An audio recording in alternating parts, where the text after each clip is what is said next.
From Mamma Mia, welcome to The Spill, your daily pop culture fix. I'm Laura Brodnick. And I'm Em Burnham. And today we have a special guest. And I'm Taylor Strano, host of The Quickie. Hey, guys. I love when we have these pod crossovers. I've said this before, but I do feel like we're in the Avengers when this happens. So yes, Taylor's you thought here. we were enemies, but now we're coming together. Or will we be enemies? Who knows what will happen by the end of this episode. Whoa. Well, Taylor is here because she has actually seen one of the biggest new releases this week that you and I haven't. So she's here to tell us about that. She's here to do our job. She's here to do our job for us, and also has a very big surprise, which we'll reveal at the end of the episode. So stick around. What will it be? Oh, you look like you actually didn't know then. I didn't know before, but now I think I do. Okay, great. We'll find out together. Exactly. We'll find out together. So Weekend Watch is where we talk about the best new TV shows and movies that have come out this week. So I'm going to jump in because I have been waiting months and months and months to talk about this movie. Okay. I saw it ages ago at the Sydney Film Festival and I have been thinking about it ever since. And it is finally in cinemas in Australia. And it's called The Ballad of Wallace Island. I was really waiting to be like, oh yes, I've been like hearing about that. No one's heard of it yet. That's why I wanted to talk about it. Because I hadn't heard about it. I hadn't seen anything about it when I got invited to go. And it is one of the most joyous, lovely, funniest movie watching experiences I've had all year with this movie. Oh, that's so nice. Even though I know like movie tickets are super expensive, and so I don't say it lightly when I tell people to see something in cinemas, and normally you'd say that for like a blockbuster movie. But I do think like watching this movie in a cinema and like being able to hear everyone laugh around me and like not looking at my phone and really watching it made it a better movie watching experience. So it's a tiny little movie filmed on a shoestring budget, and it's about this guy who lives on this tiny little island called Wallace Island, has about 5 people. Okay, good, because that was my first question. Yes, you know, Wallace Island in the movie, real place. So Wallace Island's not a real place, IRL. No, I don't believe it is. Well, maybe it is. I actually don't have that information. I'll look that up for you. That wasn't a big part of the movie making experience. And this very eccentric man somehow has this huge amount of money, which we'll find out later how he got it. And he brings his favorite folk band back together. Like he pays them to come to the island. And the kind of issue there is that it's a former boyfriend and girlfriend team who have broken up and not seen each other since. And the male musician coming over thinks he's there to play for a big crowd. He thinks he's been hired for a concert, and he also doesn't know his ex-girlfriend is coming with her new partner, and they all end up coming to this tiny little island and staying there for a few days together. Ooh. And it's Is like, it sexy? No. What's the vibe? Is it this going to be like, sad? No. It's got some heartwarming moments. It's mostly just really funny because you've got these musicians on this tiny island. This eccentric guy. Is it a musical? He does play songs throughout it a few times, and there is songwriting moments. And Carrie Mulligan plays the female musician who comes over, and her husband Marcus Mumford, the musician, helped with some of the songs. Okay, they are the hottest couple. I know, right? In the whole I'm so world. glad that you said this, because I also needed to know desperately what kind of music it was, because in my mind, when you say island and folk band, I think of like, and you guys would have seen this in the news, like the stomp clap hate that has happened recently. Are you guys across this? Not at all. Okay. Literally not at all. Oh my God. Guys. You remember like the band Edward Sharp and the Magnetic Zeros, and it's like the hey ho, like very Yeah. stomp clap. I'm not gonna that. So there's a lot of hate for that at the moment, and I'm like, wait, I love that. That's the best part of the song. It was a period in time, guys, and we don't need to revisit it. Look it up. But when you say like folk band coming to an island, that's all I picture. Oh, okay. No, not that. With their banjos. And so it's this lead up to this them playing this show. It's this couple sort of getting back together. They all thought they were going to stay in a hotel. They're staying in his house with him. And it's just, I won't say any more about the plot because it's not a plot-based movie. It's more so that it's just really heartwarming. It's so funny. Like I watched at the State Theatre, and that's a huge venue, and it was packed, and every single person was laughing so much. And at the end, people got like a little teary and a little sad. Aww. And as I walked out, I'm like, that was the loveliest movie watching experience I've had in such a long time. And I felt so joyous and happy, and just so happy that my eyes had experienced this movie. So even though it's a tiny little movie, I would say that like if you're just looking to have a little break from the world, to go and even just go by yourself to the movies, sit and watch it and just like take it in, because it was really lovely. I think it's one of my favorite movies this year. I didn't think you were going to come in here and recommend like an indie film. Yeah, that's really I'm so like, I'm happy. There's many shapes and colours happening here. I mean, we did start by talking about the Avengers, so that's true. Yeah, I do love the Avengers. So if you love the Avengers, see The Ballad of Wallace Island. There's literally no crossover. I just think we should experience these like small, like especially when we're so flooded with prequels and sequels, to see like a truly original movie. It was originally a short film and they made it into a full-length feature. It's really lovely. The acting's incredible. The script is incredible. One of our writers, Katie, interviewed Carey Mulligan about it, so I'll link her piece in the show notes so you can read that. But yeah, The Ballad of Wallace Island. Go see it. You guys would both love it because I know the kind of stuff you guys like. You'd think it was really funny. That's true. Okay, I can't wait. Okay. Bit of change. Oh, okay. Disney Plus. Okay, I broke the rules. This hasn't come out this week. It's been out for a few weeks now. I didn't expect you to follow them. Just say, as the person behind the scenes who approves this episode specifically of the spill every single week, there is not even a week that goes by, Em, that I don't get this in my inbox and it's like, okay, so I ignored the rules this week. I'm so sorry. Like, I'm fine. I don't care about the rules. I feel so vindicated by this because every week she says I've broken the rules like it's a one-off, like she'll never do it again. The rules have gone out the window. The rules don't exist. So I've been watching this little old show from a little old franchise called Alien. Yeah. You might have heard of it. Mm-hmm. It's a big show. Yeah. It's a huge movie franchise. It's a huge movie franchise. That came out well before you were born. So I love that you love it. I do want to say, because I started watching Alien. So sorry. The series is called Alien Earth. It's on Disney Plus. Before you get into it, spoiler, yes, Sigourney Weaver is not in it. No. So I'm so sorry. She's in every other Alien movie except for this one. It is so good. I started watching it. So it premiered with 2 episodes and I watched the first 2 episodes and I'm like, I'm not too sure about it. And now 4 episodes are out and I am so obsessed. The graphics in this are next level. There was a massive budget for this TV series. I think like over $250,000, which is massive. They usually save that for movies, but that's around the same budget that Game of Thrones had. Oh, wow. So the special effects and even like the cinematography is amazing in it. The whole Alien Earth universe is about how the governments don't exist anymore. These 3 evil corporations now basically run the world.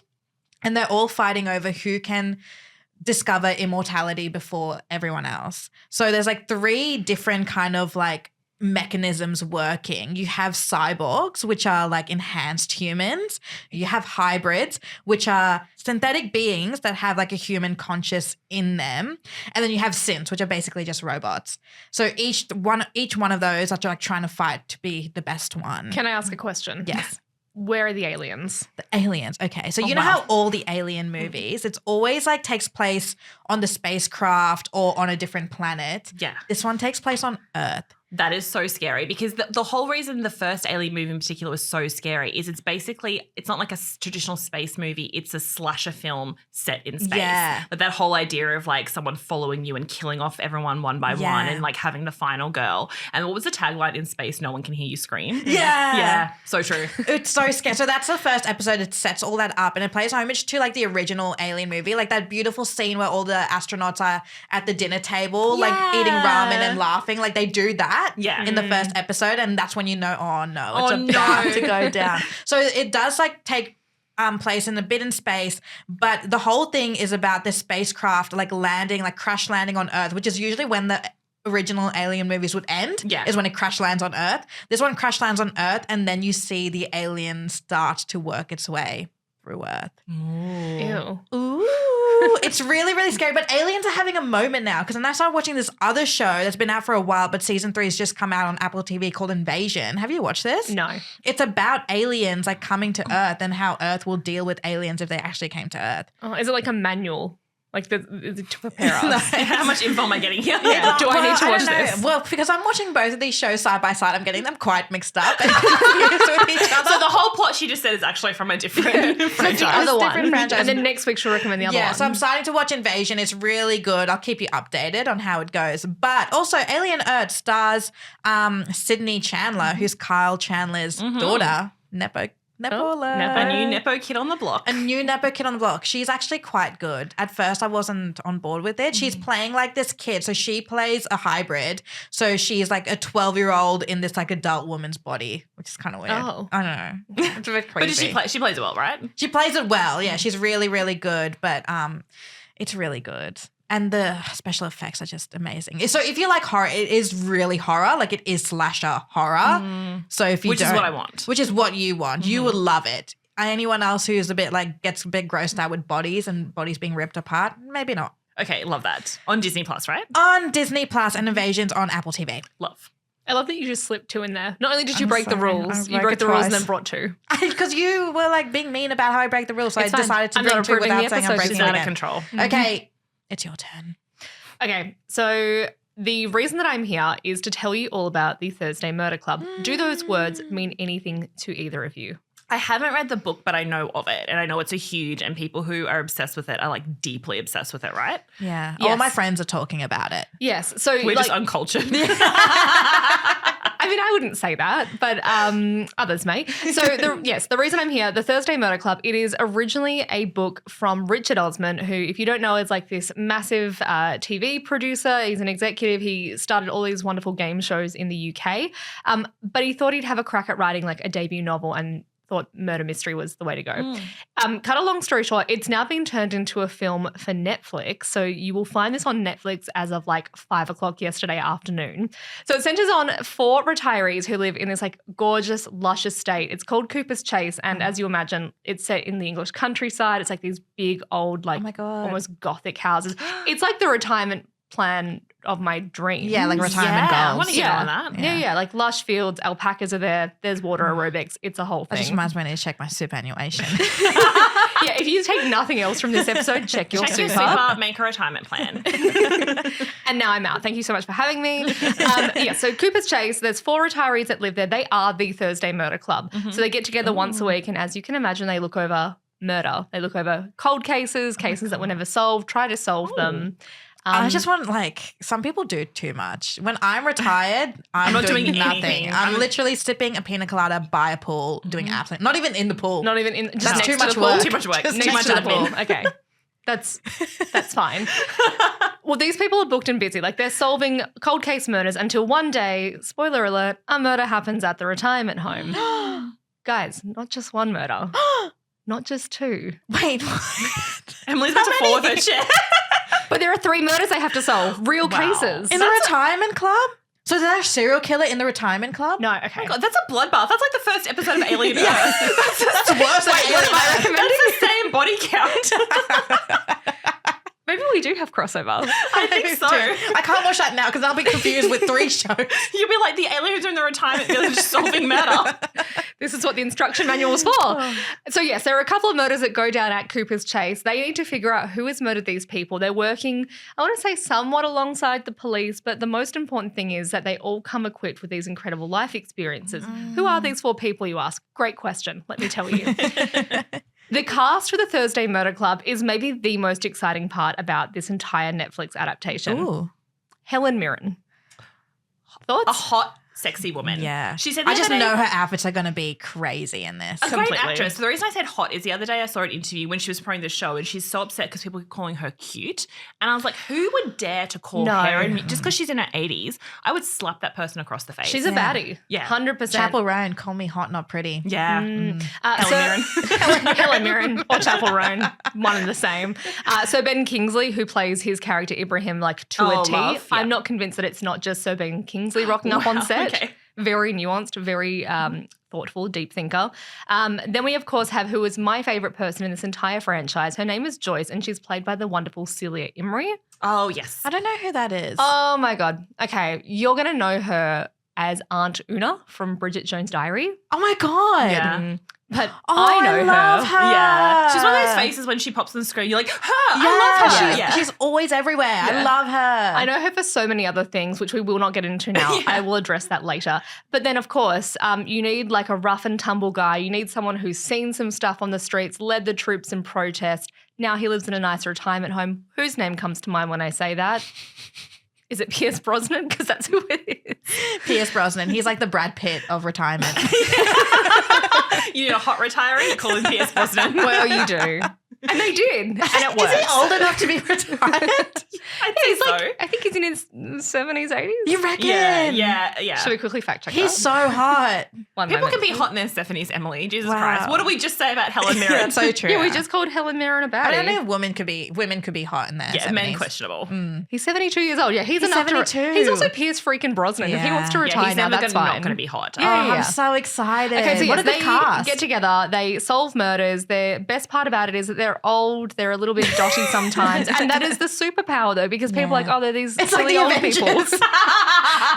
You're like the Avengers. Is the Avengers stage 25 or in like stage 4 now? Yeah. Oh yeah, this is like MCU phase 25, 100%. They knew what they were doing. Oh my God, I love this. It is so fun. It is like delightful. It's a little bit camp. It's like brightly colored. It is just a really good, cozy whodunit. And it's a movie, right? It's a movie. Like if you haven't read the books, that's so fun. You don't need to. Although I always recommend you do. I think the book is just so, so good. Such a strong debut novel. But if you haven't yet, like this weekend, curl up on the couch, pull the blinds down, and like get lost in Pierce Brosnan's eyes, I guess. Oh my God, I Into love them, we will. that. We will, whatever you say. So because there's a huge fan around this release in particular, and then we know our audience, you the spillers, love TV shows and movies and dissecting them and reviews so much, we have a little announcement to make that the Spill universe is expanding. We're just like the MCU. Exactly. Guys, I have been saying that for so long. We are the next We're Marvel the Cinematic Avengers. Universe. I'm Scarlett Johansson. You can ride that wave, babe. Go for it. So we have a new podcast launching. We do. And that is also, bury the lead, the reason that I'm here. So starting with the Thursday Murder Club, the Spill is expanding to include Watch Party. It's our brand new podcast. The first episode is myself. It's one of our executive producers, Georgie Page, and also Courtney Ammenhauser. The three of us come to the Thursday Murder Club franchise from very different places. And I feel like I've tried to not give too much away today when recommending it. But if you want to know literally all the lore, like Georgie Page knows absolutely everything about this project. Yeah. Yes. Like I didn't even have to prep. I just would ask her questions and know that she knows the answer. The first episode is out now. Like you can listen to it. Yes, you can listen to while you're curling up at home looking at Pierce Brosnan, like you watch the movie and then you go into the feed and which we'll link in our show notes and then you listen to the Watch Party app and it'll answer any questions that you have about this movie. It's so good because I feel like when you watch something, even like a TV show, like after every episode, the first thing you want to do is consume content about what you just watched. Yeah, 100%. Like you either want to dive deep and like fully debrief what you've just watched or instead of like frantically Googling it, like we've probably answered the questions for you. Yeah. Hopefully. Yes. I'm so excited to listen. So we have to watch it first and then listen to the episode. Yeah, look, like if you can spare like the 12-hour audiobook, like do that first, obviously. But if you can't, just watch the film. The Thursday Murder Club is out now on Netflix. Exciting.